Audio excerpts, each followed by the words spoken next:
So there's a very special village with only one barber. To make it simpler, let's call this barber Sean. Sean has a really important duty in this village. He declared that he's only going to shave men who doesn't shave themselves. Now here's the question. Who shaves Sean? If Sean doesn't shave himself, he would be one of the people in the village who doesn't shave himself and should be shaved by the barber, which is basically Sean himself. But if he shaves himself, the barber Sean is shaving Sean who shaves himself. And this breaks the rule. We call these figures of statements, which are self-contradicting, a paradox. The story just now is a famous known paradox called the barber paradox, but this story literally isn't realistic. Then what are some more realistic examples? Here is a satisfying experience of mine. So I had a mate in my mathematics academy when I was around 5, and he was certainly one of the most intelligent students I've ever met. He was able to calculate 12 plus 4 inside his mind in seconds, while other students had to write the vertical addition to solve out the answer. Now don't even mention about me. I was using my fingers to calculate this, and it took me a couple of minutes to realize that I needed the help of my toes. But whatsoever, since he was so smart, he didn't seem fancy listening carefully during lessons, but instead, he spent most of his time dazing or sleeping. One day, the teacher gave us some exercises for us to work on. She assumed that these exercises were super important because it would be recorded as our final grades. She expected all of us to take it serious. Everybody was busy working on for the solutions. But of course, that classmate was an exception. It seemed like he was daydreaming again. The teacher noticed him, and she was so much tolerated that 2 devil horns grew on each side of her head. She slowly walked towards his seat, step by step, full of anger. At this moment, I realized that the friend was at the end of his life because the teacher's emotion literally matched 99.99% to my mom when she found me playing League of Legends at midnight, which is the time I should have been sleeping.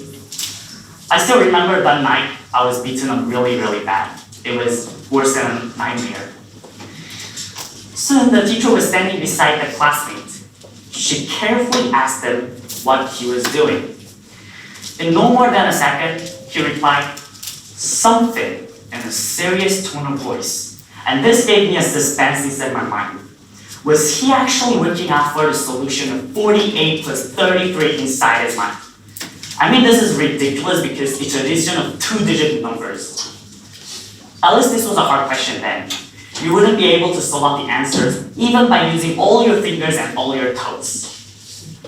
The following question the teacher asked him was, what specific thing are you thinking? And a moment later, guess what he replied? Nothing.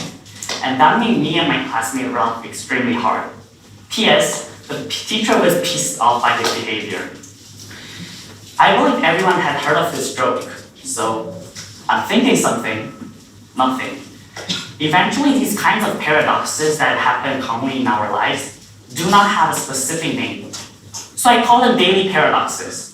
Paradoxes that happens in our daily lives.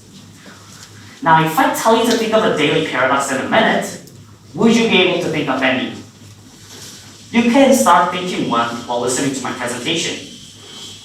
So since there's not even a previous name to describe what I call a daily paradox, it's very less likely to get information what I really need online.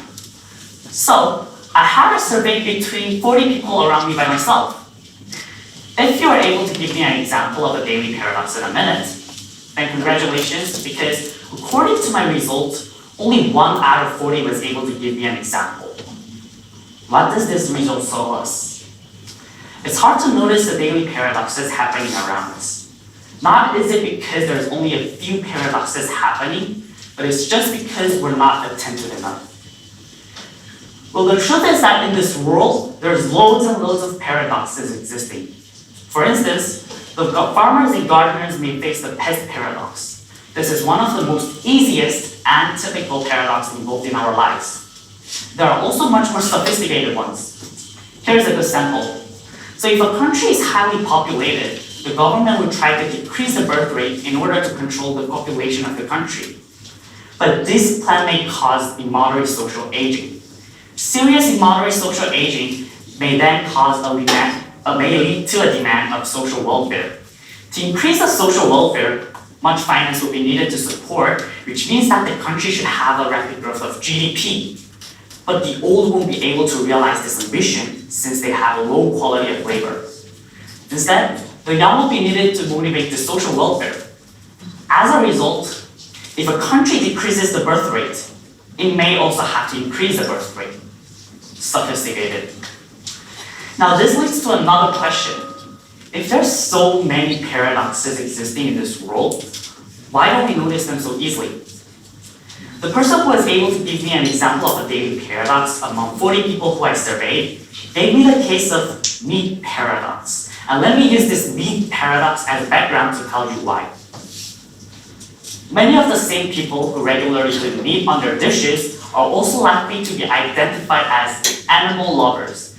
Animal lovers who share their home with pets they adore, devoting cute animals like pigs or chickens on video, on social media, and even supporting stricter food labeling around animal welfare.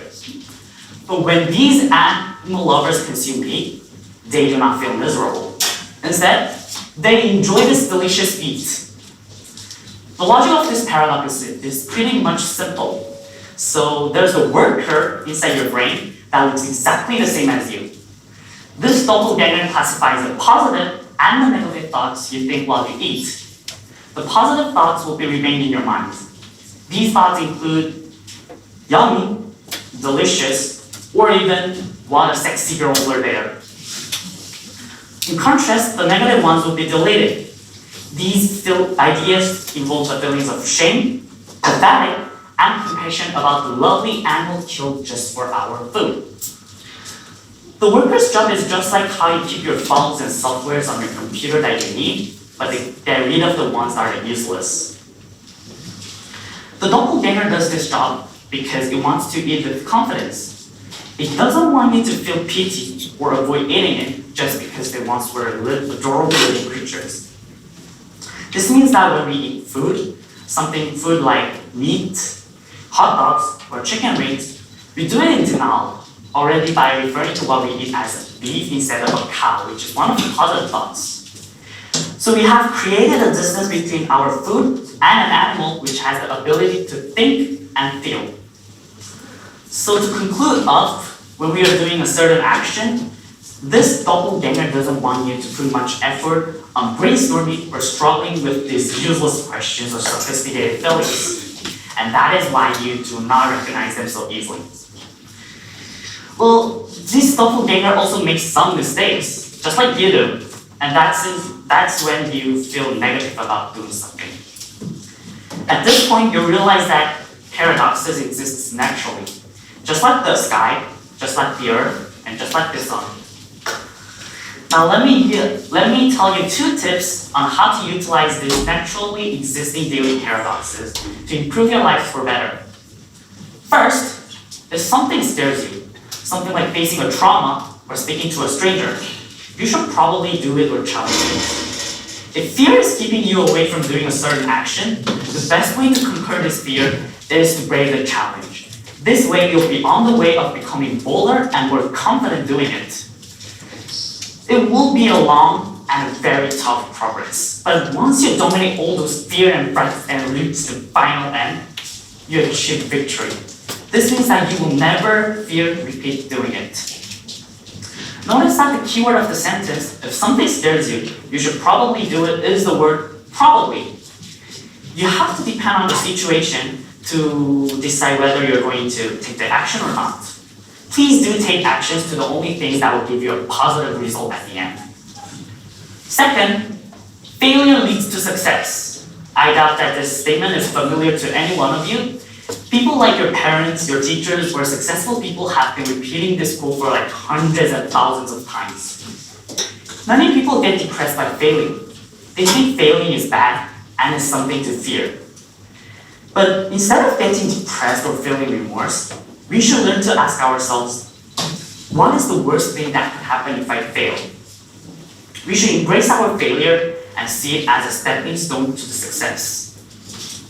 Failure is temporary, and failure is good even if undeniably it feels extremely bad when it happens.